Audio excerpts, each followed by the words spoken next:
Hey lovelies, welcome back to another Sims 4 speed build. It's time for a modern mansion, and this mansion is all about platforms or terraces. It's all about the garden, and this is exactly where I started to work on the build. At first, I lowered a floor piece into the ground, so this way I was able to manipulate the terrain later on. If I would have used a basement, this wouldn't be possible. So this way, as you can see, there is some terrain on the right side, or all around it essentially, but on the right side I'm going to use the terrain tools to create a wonderful slope. And I've used lots of platforms, so as long as there's only a height difference of one step, Sims can traverse. In this way I like to create my own stairs essentially, and this is like an area which will have a pool, and all these platforms that I'm placing here, these are supposed to be some beautiful flower beds, and the landscaping is pretty random, and I've really enjoyed it because my last build was like really polished and perfect. I was really particular while I was landscaping, and a build like this is a bit random because it's supposed to look natural, very overgrown. The whole vibe of the build is modern and also Scandinavian, so it's all about this very modern Scandinavian vibe, and also the interior. I'm so excited about the interior. I can't wait for you to see. And I then used a round platform piece just so I would have another level. So I was trying to incorporate as many levels and platforms as possible. And I then started to place some lavender just so I could fill the flower beds essentially.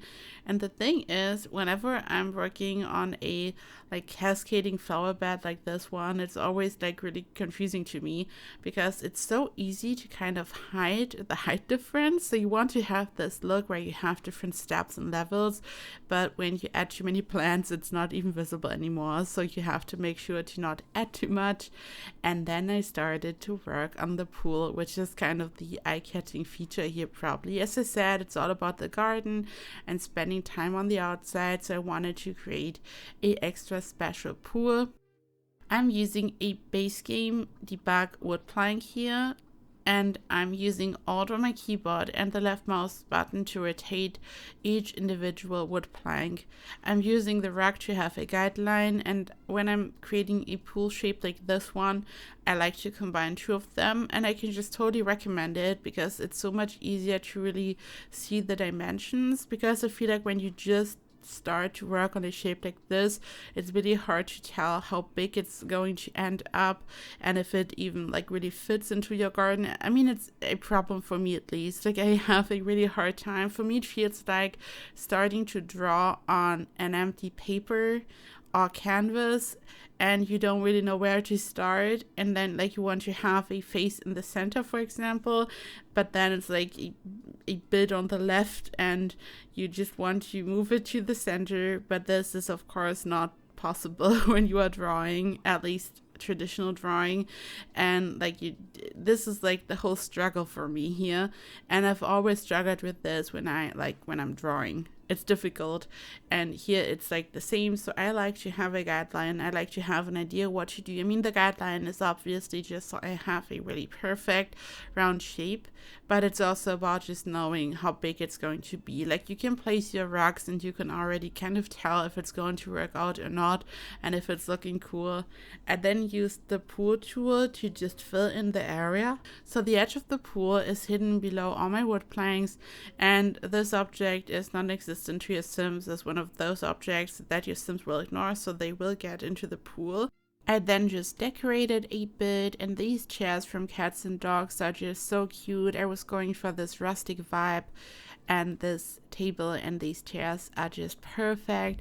I of course added some stairs because this platform is higher than one step, and otherwise your Sims wouldn't be able to step on this area. And I then just added more plants in different areas, random things. I was just seeing into which direction this build would be heading, because sometimes you have no idea what's about to happen. And I then changed the watercolor. I wanted this to look very natural. I wanted this to look more like a pond, not like a regular pool. There's a second pool, and I'm going to use some beautiful blue water for the other pool, so it's like a regular chlorine pool essentially. But here I was going for this beautiful natural look. I have to say it's really beautiful, but I have a fear of water like this. Like, I wouldn't go into this pool. I'm super scared. Like, ever since I was little, I've been scared of really dark, murky waters, and it's even worse when it's a pool. Like, if it's a lake, I might get into it, and I've done that in the past, but if it's a pool, I won't get in, because then there's a really high chance that I'm going to touch like the floor of the pool or maybe the wall, and then it's like slimy because of the algae, and I'm just a bit scared, so I'm not going to get in there. It just scares me. It's not even this particular fear where people think, okay, what's below the water surface? Is there like a scary fish or something? It's not even that. Like, this is also scary, but this is like not the main thing. Just the look of it, it just does something to me. It just scares me on a deep level. But I mean, I swim in lakes, as I said, but it's always a really weird feeling. But especially as a teenager, when we went to the lake to swim, I didn't want to miss out on the fun, and I love swimming, so I like convinced myself to get into the lake, and it was all right, but I was always a bit scared. And I remember one particular situation as a kid. Like, I was swimming with my parents, and I was a decent swimmer, and I just had so much fun, and I wanted to swim out far, or as far as possible, because at some point there was like a fence in the water, so you wouldn't swim out too far. And I was like swimming and swimming and swimming until I had reached the fence, and I wasn't like thinking about it. I was just like reaching the fence, and I was like touching it to hold on to it, and it was so slimy. Like, I couldn't even really grab it. Like, I was slipping. It was so slimy because of the algae, and even at this point I already had this feel. Like, I remember, like, this day I was already not too happy about getting into the lake, even though I wanted to swim because of the water. Like, it scared me even back then, and I was so scared. It felt like a panic attack. It, like, this moment, it felt like I was suddenly remembering that I shouldn't be in this water because it's scaring me, and I was so far out, and I remember being so scared, and I never swam so fast in my life. Like, I just wanted to reach the shore, to get out, and I was done for that day. Let me know if you have any weird fears, like nothing serious, but like something that like kind of irks you, where you think, oh my gosh, it's like, this is a bit disgusting, I don't really like it, or something that scares you a bit. I'm also afraid of spiders, by the way. And yeah, but dark water, whenever I'm like using this watercolor, even though it's so beautiful, it's like the most dreamy one in the game, probably, when you're building a fairy tale house, a castle, or a mansion. Like, this color is the best. There's a even scarier one though, like in the base game, which is like completely green. This has a tint of blue, so this is why it looks so dreamy, probably. Like, it has a specific color. It's from Jungle Adventure, I think, but it's beautiful. But I just remembered that I'm like scared. This here is the slope. So at the very beginning, you saw how I had created this area, and I was already talking about creating a slope later on, and this is the slope. So your Sims can either walk up all these platforms, or they can just walk up the slope. As always, you want to make sure that terrain paint is visible on your slope, because when this happens, it's going to work. Your Sims will be able to walk on it, because as soon as you can't apply terrain paint, it's too steep, and your Sims won't be able to traverse. So this is a nice indicator. This is always my recommendation. You can just apply the terrain paint just to check, and then you could also just remove it if you don't want it, but it's a nice indicator. But in this case, I left the terrain paint because it just looks more interesting, and I tried to like have a combination of sand and lawn. I then used some Island Living glass floors. I was going for this very modern vibe, so at some point I changed the direction of the build. it now has some Scandinavian vibes. It's very modern, and at the very beginning I was going for a slightly more rustic look. Like I knew that I would like to have lots of modern elements because of the garden, and I wanted to use island living glass floors, but I also wanted to have a more brown color, like a brown wooden tone, very natural and all that. But then I just started to go into a very, very modern direction. I just love this combination of this dark roof swatch and this very bright wooden tone. It's just so stunning. And here at this point, I continue to work on the outside, and then I'm finally going to work on the interior. And as I said, I'm so excited for you to see, and I just had a blast building this. And I just had to connect all these different areas first on the outside. Like this was like I didn't even touch this area yet up until this point. I knew that I would like to have more plants over there, so I tried to combine different plants. I used the bushes from the werewolves pack. I also used a debug rock from werewolves, and this bush is just so perfect. After the werewolves pack came out, I had created some abandoned builds which were like really overgrown and run down, and I just discovered that this bush is perfect whenever something is supposed to look very overgrown. I mean, this is probably why it's in the pack, because that's like the whole vibe, or maybe it's just a coincidence and it's just a beautiful bush for the world. But it's also perfect for this overgrown look. Like you can hide all kinds of different things using this bush. It's just perfect. Like when you use lots of them or even size some of them up, it just looks very natural, and it's so easy to like place them randomly and it just looks right. And here I'm working on the floor plan.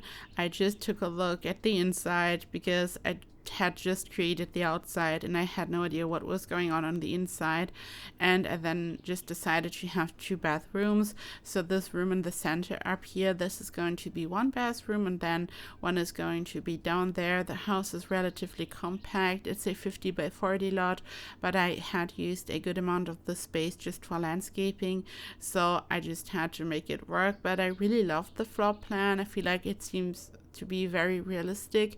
Also the floor with all the bedrooms, like sometimes my bedrooms have a weird shape in this game, and I'm just trying to make the best out of the house that I have created, because I'm always working on the exterior first.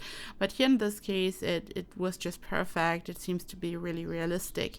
And I then worked on a custom fireplace, and shout out to the amazing Schnook who came up with this, I think years ago probably. I finally decided to tackle a custom fireplace, so you can find the link to Schnook in the description box. Thank you so much for your amazing ideas and this wonderful fireplace tutorial. I just admire all these custom fireplaces people create, and you can even see like in a second how I'm like checking this, because I mean I trusted the tutorial, but I was afraid that I did something wrong, and I was so surprised that this is working even though there is like a half wall in the way. I've used a small half wall just like Schnook, and then you just have these sized down fireplaces in there, and it looks very cool. You could place them more random. I think this is what she did, but I'm like, when it comes to stuff like this, I'm so particular and a perfectionist, and I understand that it's supposed to look more natural, so you just place them like not in one straight line. But I couldn't do it because you can still see the fireplace and it wouldn't look right. Like to me, I'm weird, but her tutorials are amazing, so just follow her tutorial and you will have an amazing fireplace. But I just arranged them a little differently, and I then started to work on the kitchen. And the color scheme, like the floor, the wallpaper, this is a whole vibe, and I instantly felt inspired, and I was really going for the Scandinavian vibe. And I'm not saying that I really nailed it, because I feel like this is really difficult to nail, for me at least, but I was doing my best. And I've used a combination of different like counters and cabinets. The cabinets are from Dream Home Decorator, while the counter is from the Cool Kitchen Stuff Bag, I think. But I just wanted to have lots of grays and just all kinds of different colors. And then I came up with this TV nook, you could say, that you will see in a second. And I'm so proud of this one because I had no idea what to build over that first. And then I realized that I have all these bar stools and regular chairs, and the Sims are facing this wall. So how cool would it be if there would just be a TV and the Sims could just have dinner and watch TV? I know you're technically not supposed to like watch TV while eating, but who's not watching anything these days? But I have to admit, I love to watch something while I'm eating. Actually, all the time, like when my boyfriend and I eat dinner, we watch something together. This is like our little own ritual. Like we do this, and this is something that I'm always looking forward to, no matter how busy a day is, how stressful. This is like my happy place, and it's like something so small, but it's also so cool. It's something to look forward to, and it's like really cool to wind down after a day. But yeah, I know technically you're not supposed to watch anything when you are like eating, but yeah. And here you can see the little nook. I just used the same wallpaper, a small TV. I cluttered this area a bit, and later on I'm also going to use a TV which I'm going to place in front of the custom fireplace because I wanted to have a TV over there as well. Sims love to watch TV, and it's like a good thing. Also, if you have any recommendations on what you watch, let me know, like in the comments down below. At the moment, like I'm watching, as I've mentioned recently, Queen of Versailles reigns again. I'm at episode 6 or 5, I'm not sure. And with my boyfriend, I'm watching Resident Alien, which is such a cool show. I love it. Like I can totally recommend it, and it's like so good. Also, when I'm saying watching TV, I mean like Netflix and stuff. I don't know. I'm very rarely like watching regular TV. Like this doesn't happen that often. And this is a bathroom, one of 2 bathrooms, and I just wanted to have some modern vibe again for this. I've placed the curtains at the bottom at first, then I switched them out, and I know that for a lot of Simmers the privacy of their Sims is important, so it's more realistic. So I didn't want to have these gigantic glass windows just facing the garden. Like this would be embarrassing. I built a custom shower using the shower head from Discover University, and usually I like to have a shower that is 4 tiles wide in total in The Sims, but I just had I was running out of space essentially. I didn't include the furnishing of the second bathroom, but it's essentially the same thing, and I then started to furnish the bedrooms. This is the most beautiful bedroom in this house, in my opinion.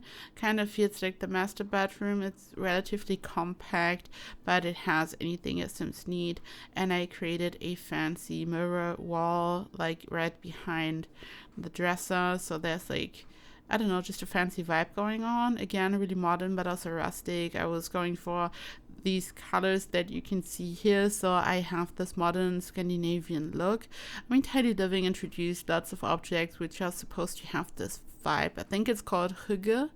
I forgot because it was ages ago that I was talking about this and reading about this, but Tiny Living introduced this style. And I feel like lots of other packs like Dream Home Decorator now also added more objects in this style.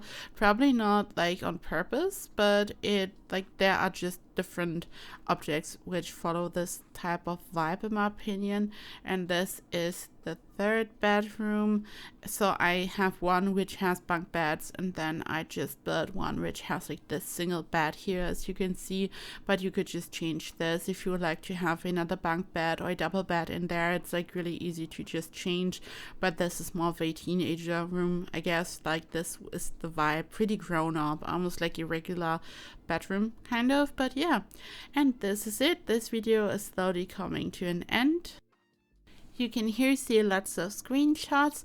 This build is available in the gallery. It's CC free and unmodded. My ID is KateEmerald, and you can also grab the tray files from my Patreon.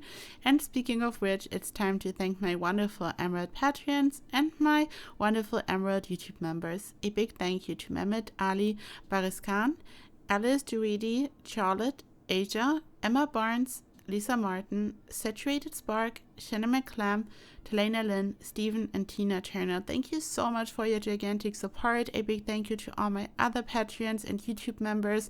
And just thank you to anyone for watching and for being here and for supporting me.